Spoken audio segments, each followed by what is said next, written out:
जो शख्स आपकी इज्जत नहीं कर सकता, एहतराम नहीं कर सकता, वो शख्स आपसे प्यार क्या करेगा।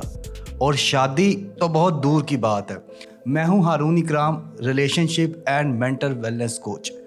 दोस्तों, मुझे बहुत सारी बच्चियों का, बहनों का, बेटियों के मैसेजेस, कमेंट्स वसूल होते हैं, जिसमें वो सब के सब एक ही बात कह रही होती हैं कि सर मुझे 8 साल का, 5 साल का, 4 साल का, 3 साल का रिश्ता था किसी से, और अब वो शख्स बुरे तरीके से इग्नोर कर रहा है, वो हमें गालियां निकाल रहा है, वो हमारे ज़िंदा या मरे हुए, कुछ बच्चियों ने तो मुझे ये तक बताया है कि उनके मरे हुए वालिदैन को भी वो शख्स गालियां निकाल रहा है और जलील कर रहा है, ख्वार कर रहा है। एक बच्ची ने मुझे यहाँ तक बता दिया कि सर उसने बाकायदा लिखवाया है मुझसे कि अगर वो किसी जगह मुंह मारे, किसी दूसरी लड़की के साथ कुछ भी करे, कुछ नहीं कहना उसे, तुम कोई नहीं होते।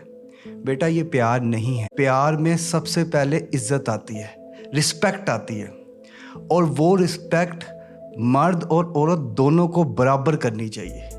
मैं नहीं कहता कि औरतें बेवफा, मैं नहीं कहता मर्द बेवफा है, लेकिन जिस रिश्ते में इज्जत ना हो, एहतराम ना हो, कदर ना हो, उस जगह पे नहीं रहना चाहिए। ने आपसे रूहानी, मुआशी, समाजी हर तरह के फ़ायदे उठा ली, अब वो किसी और तरफ चला गया, तो आपका हक ये बनता है कि आप उसे दरवाजे तक ना सिर्फ छोड़ के आए, बल्कि कुंडी लगाएं और ताला मार दें और उसे कहा चल मेरा पुत्र निकल यहाँ से। देखिए, जिसे आपकी आंसू की कदर नहीं है, जिसे बात किए कि अरसा हो गया, मुद्दतें गुजर गई, आपने उससे बात ही नहीं की है, तो उस शख्स का इंतज़ार कैसा? क्यों खुद को मेंटली टॉर्चर करना, जहनी अजियत देनी कि यार वो लौट आएगा।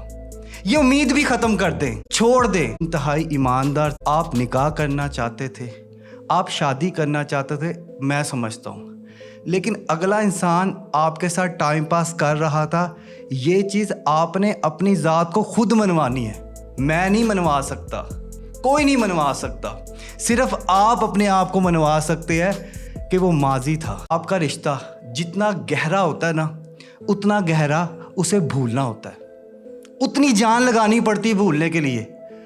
8 साल, 6 साल, 5 साल, 4 साल मिनट में ठीक नहीं हो सकता।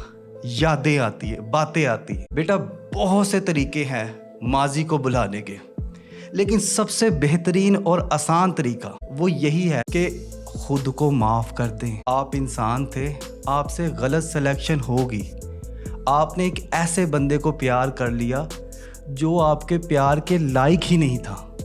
वो इज़्ज़त, वो मकाम, वो हैसियत जो आपने उसे दी, वो शख्स डिज़र्व नहीं करता था। खुद को माफ़ कर दे खुदारा, खुद को मत दे अजियत, मत अपने जहन में उम्मीद लगाएं, यकीन बिठाएं वो लौट आएगा, वो मुझे याद करता होगा, बगैर नहीं जी सकता। वो जी रहा है, वो किसी और के साथ खुश है, उसकी अलग दुनिया बस चुकी है। 1 महीना, 1 हफ्ता, 2 साल, 3 साल वो आपसे राब्ते में ही नहीं है, वो अपनी ज़िंदगी इंजॉय कर रहा है। आपको मेरे बच्चे किस चीज़ की सज़ा है? क्यों खुद को अजियत दिए बैठे? तो पहली चीज़ तो खुद को माफ़ कर दे।